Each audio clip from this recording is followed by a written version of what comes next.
Hi everybody, I'm Paula with Sunshine Designs by Paula. This is my very first YouTube video, so bear with me here for a minute, but thanks for stopping by.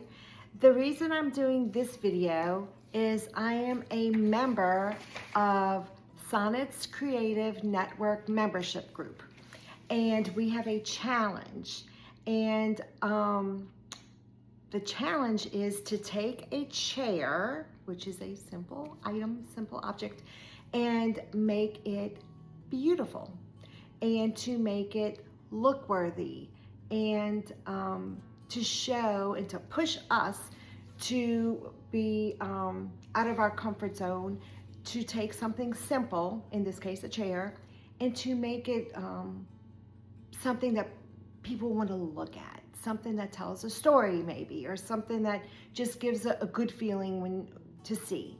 So it's a creative challenge, but for me, it's also a technical challenge because it needs to be posted on your YouTube channel, which I just have now, and this is my first video. So thank you for being patient with me and for stopping by and for giving me support here. I appreciate it. So the name of this challenge is Red, White, and Beautiful Chair. In December, they did their first one, and it was Deck the Chair. And then in the spring, they did a chair in full bloom. There'll be a playlist at the end of this video in my description for all the people that did the Red, White, and Beautiful chair. Take a look. There's a process that I went through that I'm gonna fill you in on. I don't think it's anything out of the ordinary, but it's how my brain thinks and how I did it. So hopefully it helps you to think out the box too a little bit, and enjoy. This is a little crate that I got for free. It came with 3 mason jars with little flower frogs in them. And as you can see, it's kind of plain. So I wanted to give it a little pop of color. I went with red, thinking that I could maybe also use it for Christmas or possibly the fall. Didn't know if navy blue or any type of blue would limit me for using it in the future, so I went with red. Anyway, I was trying to get all the nooks and crannies. I used a chalk style paint, and because of that, I needed to seal it. So here I'm sealing it all nice and good. I wanted to get all the chalkiness off and get it sealed so I could sand it. And you'll see I'll start sanding it because I like the distressed look for what I'm going for here. And so actually the sealer really kind of made it a little difficult to sand, but I just worked at it a little bit and got the look that I wanted using my little finger sander and cleaned it off, and it came out really cute. You'll see when I put the jars in it that it gives a nice little show. And there are the jars with the flower frogs that could be used for flowers, or we're going to use them for flags, as you'll see. So speaking of flags, I decided to make my own flags, and I had some fabrics that I used. I made 3 different flags with 3 similar but different looks, as you'll see. So I'm just kind of marking off the size that I need to go on the little flagpoles that I have. You'll see that I am trying to make sure they're exact as can be, but anyway, got that done. I do not have a sewing machine, but I wanted some sort of finished look, but don't have that machine. So I decided to give them a frayed look. And you can see that I'm just pulling the threads off, and I actually really like the look. It just looks a little ragged, a little imperfect, and it gives me a lot of grace because sometimes I can't draw a straight line or probably sew a straight hem. So here it's time to sew the pieces together. I use Fabri-Tac. A, I had that at home, but B, it has quick adhesion, which is what I was going for. So I appreciated that in this application. and it worked great. It worked great for all the flags that I had to put the little stars part on the stripes part, and it came out really cute. I really like this one. Also, I'm trying to figure out where to put it on the flagpole, make sure it wasn't too high or too low. And I decided to use the Fabri-Tac on this one, which it glued it on all right, but the result was not really what I wanted. And you'll see what happened with this one toward the end of the video. But it's fine. It was an experiment. Just put the brick on there to make sure I had good tight adhesion. So this was a different type of flag on a different type of flagpole, and it was giving me a little bit of a fit coming off of it. Just those staples were a booger, and so I had to get the pliers, and then they were easy peasy to take out. And these flagpoles were a slightly different size flag. So I had to remeasure on this fabric that I was using on these poles, and I was going to do several flags. So I just wanted to measure that out. Oh, there I go again, making the frayed edge, the ragged edge, because I just like the look and it's easy, and I don't need to worry about getting it straight. So here we go with the gingham check for the stars part, and it just came out so cute. I'm just in love with these flags. Wait till y'all see the end result. So I'm using ribbon for these with the Fabri-Tac, and the Fabri-Tac, I have to say, worked great. I think it was a little pricey, but I am happy with how it works, and like I said, with the quick adhesion, nothing slips. So that made me happy. So I'm going to do this flag here, getting to the end of it with the last ribbon, and I don't know if you can tell, but the edges are frayed, of course, and let me know if you like it as much as I like it. So for this, I have Titebond to put this flag on the flagpole. Now this is a thicker fabric than the other one, so this is the first time I'm using Titebond and the first time I'm using this bottle, and it is not coming out. And I'm like, let me squeeze it this way. Nope, let me squeeze it that way. Nope, let me open it and see what the problem is.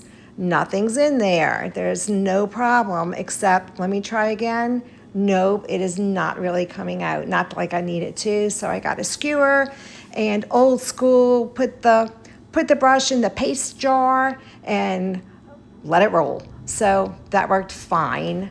It was fine, as you can see. And so this worked very well on this fabric to get the fabric to stick to the flagpole. And the Fabri-Tac also worked well. So you can see how cute these flags came out, and so different, but that's the Fabri-Tac on a thicker fabric, and then on that thin fabric, you can see through it. Not see through it, but you can see the glue through it on the thin fabric. But the Titebond, that was on a medium fabric, that came out well. And that's the back of it. You can see how nicely it holds. And on this one, I'm going to show you that it does work and it does hold, but on that thin fabric, I just don't think Fabri-Tac is the way to go for this application. So, but I don't know. Maybe I put too much on and it bled through. I don't know.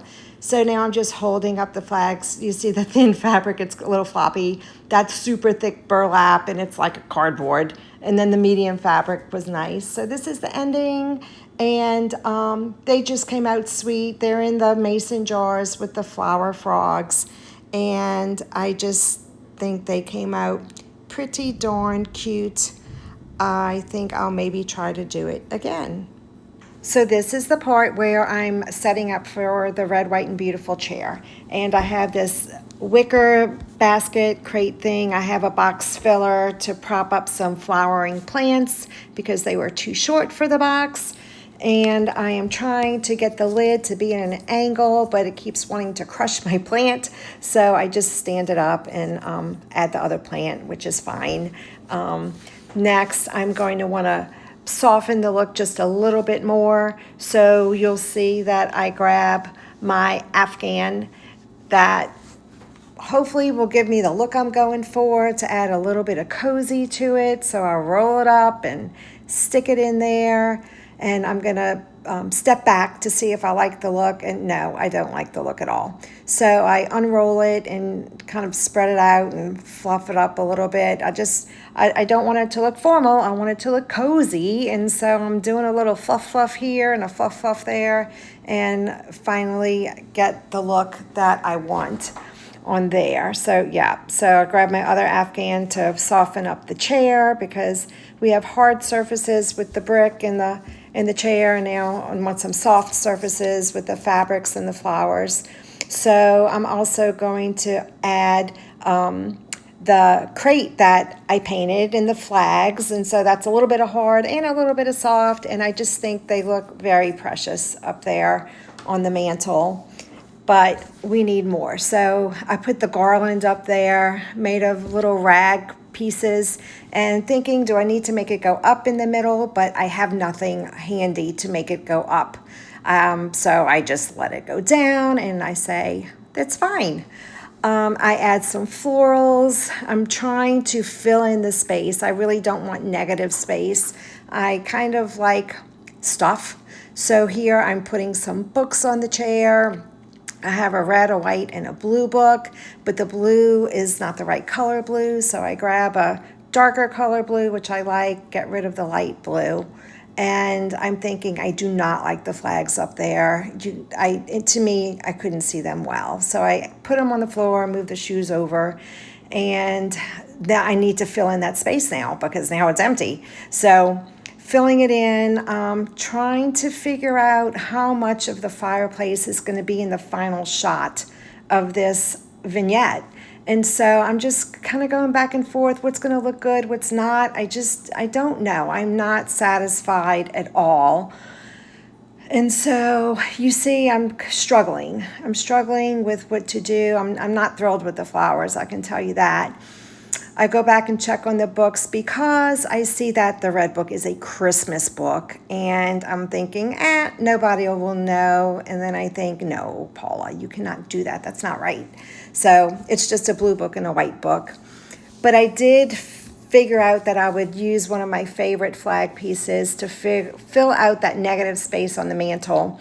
And then I just add a few other little things, and it makes it kind of complete in my mind. Like, I like the way it looks. So what do you think?